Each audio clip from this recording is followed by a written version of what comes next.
तो दोस्तों आज मैं एक्सप्लेन करने वाला हूँ एक पोर्तुगीज विच वाली हॉरर मूवी को, जो कि एक प्रॉपर हॉरर मूवी है जिसका नाम है अमेलियास चिल्ड्रन। ये मूवी काफी इंटरेस्टिंग है लेकिन थोड़ी कंफ्यूजिंग भी है। तो अगर आपको मूवी समझ में नहीं भी आती, मैंने एंड के अंदर एक समरी दी है जिसको फॉलो करने से आप इजीली मूवी को पूरा समझ जाओगे। मूवी काफी इंटरेस्टिंग है, काफी बढ़िया है, आपको देखने में अच्छा लगने वाला। तो चलिए अब बिना किसी देरी के चलते हैं सीधा वीडियो की तरफ।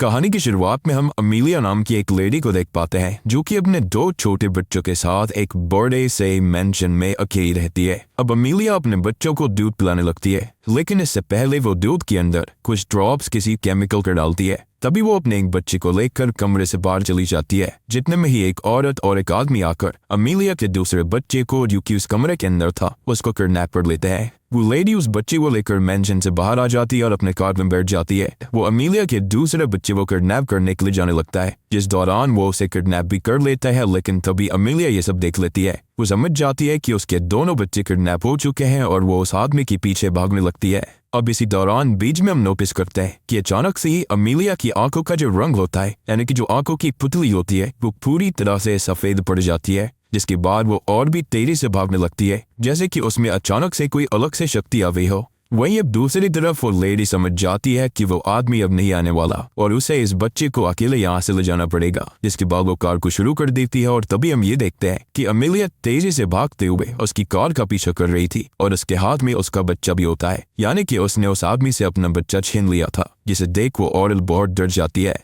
जिसके बाद हम उस किडनैप हुए बच्चे को सड़क पर देख पाते हैं और अब ये जो कुछ भी हुआ था, इसी का एक्सप्लेनेशन हमें इस कहानी में मिलने वाला है कि आखिर कहानी यहाँ तक पहुँच कैसे गई, कि किडनैपिंग क्यों हो रही थी, अमेलिया के पास ऐसी कौन सी शक्ति है और आखिर ये सब हो क्या रहा था, उस दूध के अंदर क्या मिलाया जा रहा था। खैर चलो, अब हमें काफी टाइम बाद की कहानी दिखाई जाती है जहाँ पर वही बच्चा जो कि किडनैप हुआ था वो बड़ा हो चुका है और उसका नाम एडवर्ड है, जो कि अब न्यूयॉर्क के अंदर रहता है। एडवर्ड तब अकेला बैठा हुआ था कि तभी उसे अपने शहर के सिटीजन सर्वे वालों को कॉल आता है, जो कि उसको कहते हैं कि आपका बर्थ डेट हमारे पास नहीं है और ना ही हमारे पास आपके बायोलॉजिकल पेरेंट्स का कोई डेटा है, तो अगर आप हमें ये इन्फॉर्मेशन मेल कर देंगे तो अच्छा रहेगा। अब यहाँ पर सीन ये होता है कि एडवर्ड को इस बारे में पता नहीं था कि असल में उसके बायोलॉजिकल पेरेंट्स हैं कौन और वो कहाँ से आया है। प्रोबेबली उस रात जब उसे सड़क पर छोड़ दिया गया था, तब उसके बाद उसे किसी ने किसी ऑर्फनेज में यानी कि अनाथ आश्रम में डाल दिया होगा। खैर यहाँ से एडवर्ड अपने घर जाता है जहाँ पर वो अपनी गर्लफ्रेंड राइली के साथ रहता है। वहाँ पर राइली उसे एक तोहफा देती है जो कि जीन डिटेक्टर था, जिसके जरिए कोई भी अपने ब्लड के एक ड्रॉप से अपना डीएनए पता कर सकता है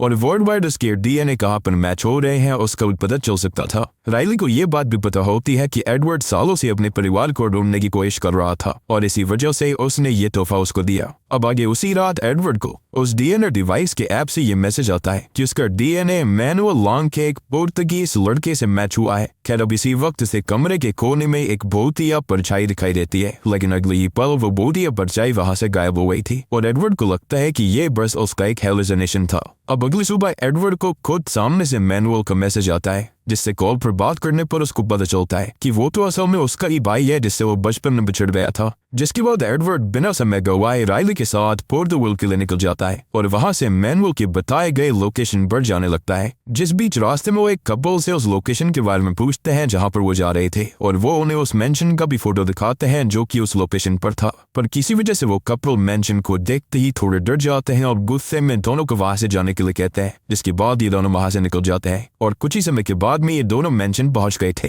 जहां पर मैनुअल दोनों का वेलकम करता है और एडवर्ड अपने भाई से मिलकर बहुत ही खुश था, साथ ही साथ शॉक्ड भी था क्योंकि दोनों ही बिल्कुल एक दूसरे जैसे दिखते थे। और तभी एडवर्ड को पता चलता है कि असल में वो दोनों ट्विंस हैं। अब आगे मेंशन में उन्हें अमेलिया की फोटो देखने को मिलती है जो कि उनकी माँ थी। अब रात में अचानक से ये मैनुअल एडवर्ड से मिलने आता है और उसे अपनी माँ से मिलवाने लेकर जाता है, जहाँ पर वो पहली बार अपनी माम को देख रहा था, लेकिन उसकी माम बिल्कुल वैसे नहीं दिख रही थी जैसे फोटो उसने सुबह हॉल में देखी। इसका कारण ये था कि अमेलिया की बहुत ही ज्यादा एज हो गई थी, लेकिन उसके बावजूद भी वो उम्र के हिसाब से बहुत ही ज्यादा अजीब दिख रही थी। अब आगे एडवर्ड अपनी माँ की अपीयरेंस वाली बात राइली को भी बताता है, लेकिन राइली इसके बारे में ज्यादा नहीं सोचती और वो बस एडवर्ड के लिए काफी खुश होती है क्योंकि उसे उसका परिवार मिल गया था। अब अगले दिन राइली भी अमीलिया से मिलती है और उससे थोड़ी बहुत बातें होती हैं, जिसके अंदर उसे अमीलिया थोड़ी सी अजीब लग रही थी। उसी रात हम देखते हैं कि मैनुअल अमीलिया यानी कि अपनी मॉम के साथ सोते हुए बातें कर रहा था, लेकिन जिस तरह से दोनों क्लोज हो रखे थे उसे देखकर ऐसा नहीं लग रहा था कि दोनों माँ बेटे हैं, बल्कि दोनों कपल लग रहे थे।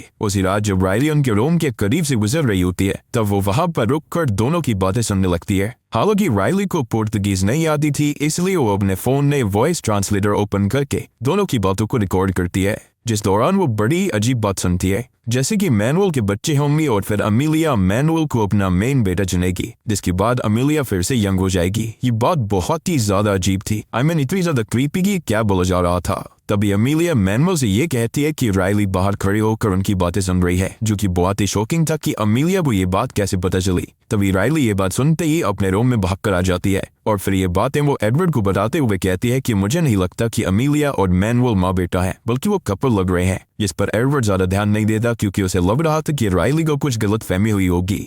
अब अगले दिन राइली को एक कमरे में रखे हुए बॉक्स के अंदर कुछ फोटो मिलती है, जिसके अंदर एक कपल की फोटो थी, जिसके अंदर जो आदमी था वो काफी हद तक एडवर्ड जैसा दिख रहा था और उसके साइड में जो लेडी होती है वो अमीलिया जैसी थी, यानी कि वो आदमी एडवर्ड का पिता हो सकता है और जो बच्चा फोटो में है शायद से वो एडवर्ड होगा। तभी राइली मैनुअल को वहां पर आते हुए देखती है और वो बॉक्स को बंद करके वहां से चली जाती है। अब उसी रात राइली को एक नाइटमेयर आता है जहां पर वो अमीलिया को एक डरावनी रूप में देखती है, जहां पर वो उनके सूटकेस में कुछ ढूंढ रही होती है। हालांकि तभी राइली की आंखें खुल जाती है और आगे वो नोटिस करती है कि उसके सूटकेस के कपड़े फोल्ड हुए थे, जो कि आते वक्त यहाँ पर नहीं थे, यानी कि वाकई में ऐसा कुछ हुआ है। अब अगली सुबह राइली अपनी फ्रेंड से बातें करते हुए जंगल की तरफ चली जाती है, जहाँ पर एडवर्ड उसे ढूंढते हुए आता है और तभी उसे थोड़ी दूर पर एक कॉटेज दिखता है, जिसके अंदर जाने के बाद वहां पर उसे एक दर्द से तड़पता हुआ आदमी दिखता है, जो कि वहां पर घसीटते हुए चल रहा था, जिसको देखने की अगले पल ही एडवर्ड वही बेहोश हो जाता है। अब इसके बाद उसकी आंखें सीधे मैंशन में खुलती है जहाँ पर मैनुअल उसके सामने बैठा हुआ था, जो कि उसे पीने के लिए कुछ देता है और उसके अंदर वो वही केमिकल लिक्विड मिला देता है जो कि मूवी की स्टार्टिंग में अमीलिया ने अपने छोटे बच्चों के दूध में मिलाया था,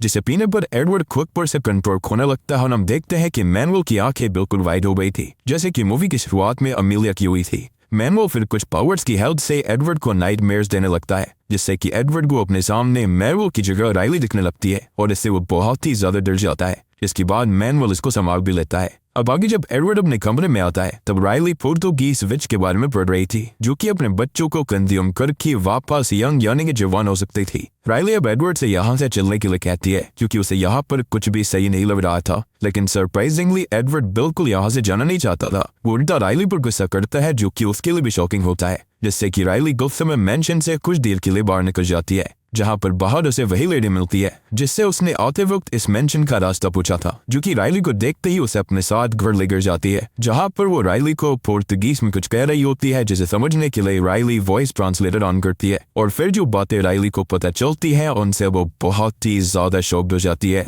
वो लेडी ये बताती है कि उसका नाम असल में विएरा है और यहाँ से कहानी का प्लॉट थोड़ा सा कंफ्यूजिंग होने लगेगा, इसलिए आप ध्यान से सुनिएगा। तो विएरा राइली को कुछ पास्ट के फोटो दिखाती है, जिसके अंदर एक फोटो में राइली उसी आदमी को देखती है। इस आदमी को उसने उस फोटो के अंदर देखा था जो फोटो उसे मेंशन के अंदर बॉक्स के अंदर मिली थी, यानी कि उनकी शक्लें बिल्कुल एडवर्ड जैसी थी। इस फोटो के अंदर वो आदमी किसी और लेडी के साथ बैठा होता है और फिर विएरा राइली को बताती है कि इस फोटो के अंदर जो आदमी बैठा हुआ है उसका नाम असल में आर्थर है, जो कि एडवर्ड का पिता है, और जिस लेडी के साथ वो फोटो के अंदर बैठा हुआ है वो उसकी बेटी फीलिया है, यानी कि फीलिया विएरा की बेटी है। और फीलिया और आर्थर एक दूसरे से प्यार करते थे और साथ में रहना चाहते थे। अब आगे विएरा बताती है कि अमीलिया असल में एक चुड़ैल है और वो काला जादू करती है। अमीलिया अपने ही बेटों के साथ इंटीमेट होकर और बच्चे पैदा करती है, जिसमें अगर लड़की पैदा होगी तो वो उसे उसी वक्त मार डालती है और अगर लड़का पैदा हुआ तब वो उन्हें बड़ा करके उनके साथ रिश्ता बनाती है, जिससे कि और बच्चे पैदा होंगे। लेकिन अमीलिया ऐसा करती क्यों है? अमीलिया असल में ऐसा इसलिए करती है क्योंकि वो इससे हमेशा जवान रहेगी। तब यहाँ पर अगर इस लॉजिक से देखा जाए तो मेंशन में इस वक्त तक बहुत सारे अमीलिया के बेटे होने चाहिए थे और सो कॉल्ड हस्बैंड, जबकि ऐसा नहीं है। लेकिन ये सोचने वाली बात थी कि अमीलिया तो एक विच होती है जो कि कितनी जनरेशन से ये काला जादू इनब्रीडिंग कर रही होगी। तो मेरे हिसाब से इसका जवाब ये है कि अमीलिया असल में अपने बेटों के साथ रिश्ता बनाकर बच्चे तो पैदा करती है, लेकिन वो उससे जवान नहीं हो सकती। उसे उन बच्चों का सैक्रिफाइस देना पड़ता होगा और उसके बाद वो जवान होती होगी। और सेम चीज हमने द विच नाम की एक फिल्म के अंदर भी देखी थी, जहाँ पर वो बच्ची वो किस तरह सैक्रिफाइस करती है, क्या क्या करती है। वो बहुत ही ग्रूसम सीन था। और इसी वजह से उस रात राइली ने जब अमेलिया और मैनुअल की बातें सुनी थी तब अमेलिया ने मैनुअल से कहा था कि तुम्हारे बच्चे होने के बाद तुम मेरे मेन बेटे बनोगे, यानी कि अमेलिया मैनुअल से हुए बच्चों को मार देगी और यंग बन जाएगी और इसके साथ हमेशा रहते हुए ऐसे ही करती रहेगी और उसे यंग बने रहने के लिए ये प्रोसेस बार बार करते रहना पड़ेगा और इसलिए उसका एक बेटा हमेशा उसे चाहिए जिसके साथ रिश्ते के अंदर आकर वो बच्चे पैदा कर सके तब तक जब तक वो बेटा मर न जाए और अमेलिया उस बेटे के साथ रिश्ते में ना जाए। और वो बेटा जिसके साथ अमेलिया अभी फिलहाल पूरी जिंदगी रहने वाली है वो कोई और नहीं बल्कि मैनुअल है, क्योंकि वो स्टार्टिंग से उसके साथ था। मैनुअल के साथ रिश्ता बनाकर वो यंग रहेगी और ये प्रोसेस तब तक चलता रहेगा जब तक मैनुअल मर न जाए, जिसके बाद अमेलिया मैनुअल के बेटों के साथ ये रिश्ता बनाएगी। आई होप कि आपको यहाँ पर प्लॉट क्लियरली समझ में आ रहा होगा। अब यहाँ पर सीन ये है कि अमेलिया ने असल में मैनुअल को पूरी तरह से अपने वश में करके रखा हुआ है, या फिर हो सकता है कि मैनुअल अपने मर्जी से अमेलिया के साथ रिश्ता बना रहा होगा, लेकिन श्योरली अमेलिया ने अपने दूसरे बेटे एडवर्ड के साथ भी रिश्ता बनाने का प्लान बनाया है, इसलिए उसने एडवर्ड को इतनी दूर से बुलवाया। सोच कर देखा ना कि डीएनए मैच करना, एकदम से ही यहाँ पर मैनुअल का मैसेज आना, उसको लोकेशन भेजकर यहाँ पर बुलवाना बहुत ही वियर्ड बात थी।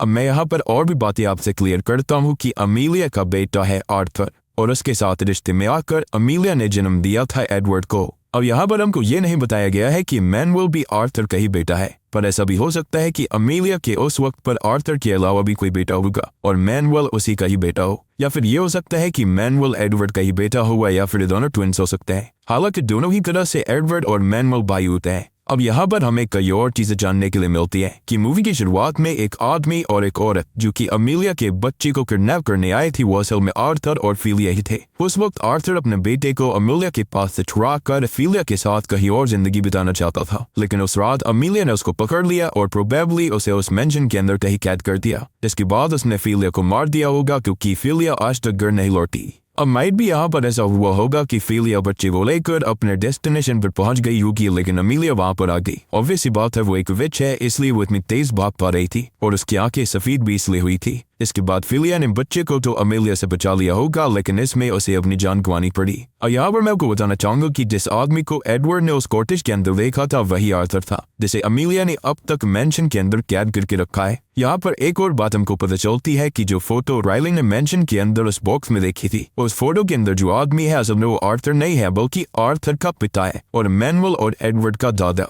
और इसी वजह से सभी के चेहरे एक जैसे थे। माइट भी एक जैसे चेहरे देखकर विच को इंटीमेसी में दिक्कत नहीं आती होगी, राइट? क्या ऐसा हुआ होगा कि अमेलिया ने आर्थर को अपने वश में करके उसके साथ संबंध बनाया, लेकिन जब आर्थर उसके वश से बाहर आ गया था और उसे अपनी माँ का सच पता चला तब उसने वहां से फिलिया के साथ अपने बच्चों को लेकर भागने की कोशिश करी, या फिर शायद से वो ये भी जान गया था कि इस विच को कैसे खत्म करना है। अगर यहाँ पर बच्चे नहीं होंगे तो वो भी मारी जाएगी। इनफैक्ट मुझे ऐसा लगता है कि अमेलिया खाने के अंदर और दूध के अंदर जो ड्रॉप्स मिलाती है ना, वो कोई मैजिकल स्पेल वाली ड्रॉप होगी, इसके चलते ही उसके वश में रहते होंगे। अदरवाइज कोई भी अपनी मर्जी से ऐसा करने की सोचेगा भी नहीं। अब राइली से ये समझ जाती है कि उसे जल्दी से जल्दी एडवर्ड को वहां से लेकर जाना पड़ेगा, इससे पहले अमेलिया उसे वश में करके उसके साथ भी रिश्ता बना ले।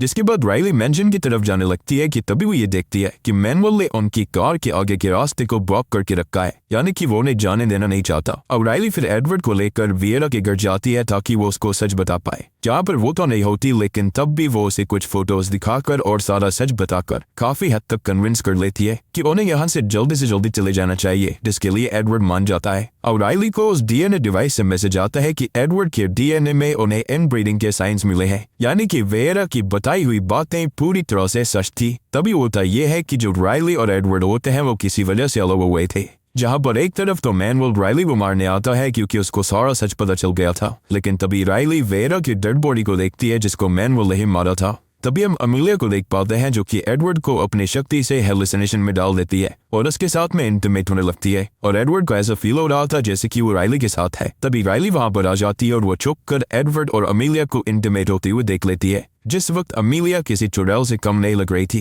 तभी अमेलिया वहां से इंटीमेट होकर चली जाती है और फिर राइली लगभग अनकॉन्शियस एडवर्ड को वहां से ले जाने लगती है। ये स्पीच वहां पर मैनुअल आ जाता है और वो मैनुअल को ऊपर से नीचे गिरा देती है, जिससे कि मैनुअल बहुत ही ज्यादा घायल हो गया था। तभी अमीलिया की नजर राइली पर पड़ती है और वो उसके पीछे आने लगती है। आगे वो राइली को पकड़ लेती है और उसे चाकू से स्टैब करने की कोशिश करती है, जिसमें कि वो लगभग राइली को मारने ही वाली थी कि तभी पीछे से जो आर्थर होता है वो आकर अमीलिया को पकड़ लेता है, जो कि अब तक कैद था। लेकिन इसी झड़प के बीच राइली एक मोमेंट पर आर्थर के पास आ गई थी और उसने तभी उसे आजाद कर दिया होगा। इसी का फायदा उठाते हुए राइली एडवर्ड को लेकर वहां से भाग जाती है और हम देखते हैं कि अमीलिया आर्थर को चाकू से कई बार स्टैब कर मार डालती है और मैनुअल अब भी जिंदा था। मूवी के एंडिंग सीन में हम अमीलिया को पूरी तरह से यंग देख पाते हैं, यानी कि उसका काला जादू सही से काम कर गया था और उसके हाथ में एक बच्चा भी होता है। अब देखो यहाँ पर दो बात हो सकती है कि पहली तो ये कि ये शायद से एडवर्ड का ही बच्चा होगा क्योंकि वो उसके साथ इंटीमेट हो रही थी। दूसरी बात ये कहती है कि शायद से वो उसके साथ ठीक से इंटीमेट नहीं हो पाई क्योंकि इंटीमेसी वाले सीन को देखकर ऐसा लग रहा था कि वो बीच में ही छोड़कर चली गई थी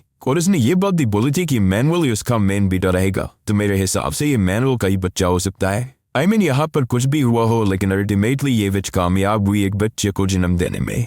और या तो ये बात हो सकती है कि अमीलिया का फेवरेट मैनुअल ही था, उसने खाली यहाँ पर एडवर्ड को इसलिए बुलाया ताकि वो बच्चे का सैक्रिफाइस दे पाए। माइट भी वो मैनुअल और अपने बच्चे का सैक्रिफाइस देना नहीं चाहती होगी। खैर हुआ कुछ भी हो, यहाँ पर उसके हाथ में एक बच्चा है, उसकी शक्ति वापस आ गई थी, वो जवान हो गई थी। और यहाँ पर आपने नोटिस किया होगा कि अमीलिया पर बहुत ही ताकतवर विच नहीं थी। रीजन बीइंग कि उसका main focus super natural powers पर नहीं था बल्कि हमेशा जवान रहना था और काइंड ऑफ अमर रहना भी, क्योंकि जवान बढ़ेगी तो अमर भी रहेगी। और इसी वजह से अमीलिया के पास थोड़ी बहुत पावर्स थी जिससे कि वो लोगों को हेलुसिनेशन वगैरह में डाल पाती थी। लेकिन उसके लिए भी उसे उन लोगों की ड्रिंक्स के अंदर यानी कि अपने बच्चों की ड्रिंक्स में कुछ न कुछ लिक्विड मिलाना पड़ता था जिससे कि वो थोड़े से अनकॉन्शियस रहे और उसकी बात मानते रहे। माइट भी ये कोई स्पेल होगा और उसके बाद अमीलिया यानी कि वो विच उनके साथ जो मर्जी चाहे वो कर सके।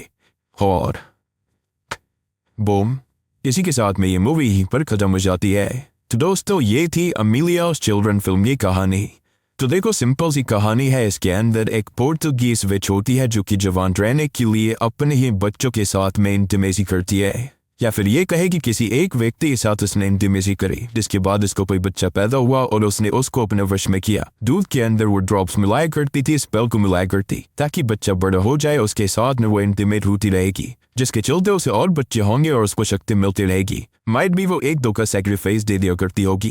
और यही रीजन था कि एडवर्ड का, मैनुअल का, आर्थर का सबका चेहरा यहाँ पर मिल रहा था। एंड माइट भी मुझे ऐसा लगता है कि जो आर्थर होता है ना, उसको एहसास हो गया होगा कि वो उसके स्पेल से बाहर आ गया होगा, जिसके बाद में उसे वेरा की बेटी से प्यार हो गया। वो दोनों वहां से भागना चाहते थे और वो अपने बच्चों को बचाना चाहता था, लेकिन विच ऐसा नहीं कर सकती थी, जिसके चलते उसने वेरा की बेटी यानी कि फिलिया को मार दिया और आर्थर को कैद कर लिया ताकि इन केस अगर माइट भी सब वहां से चली भी जाए तो एटलीस्ट आर्थर उसके पास रहे।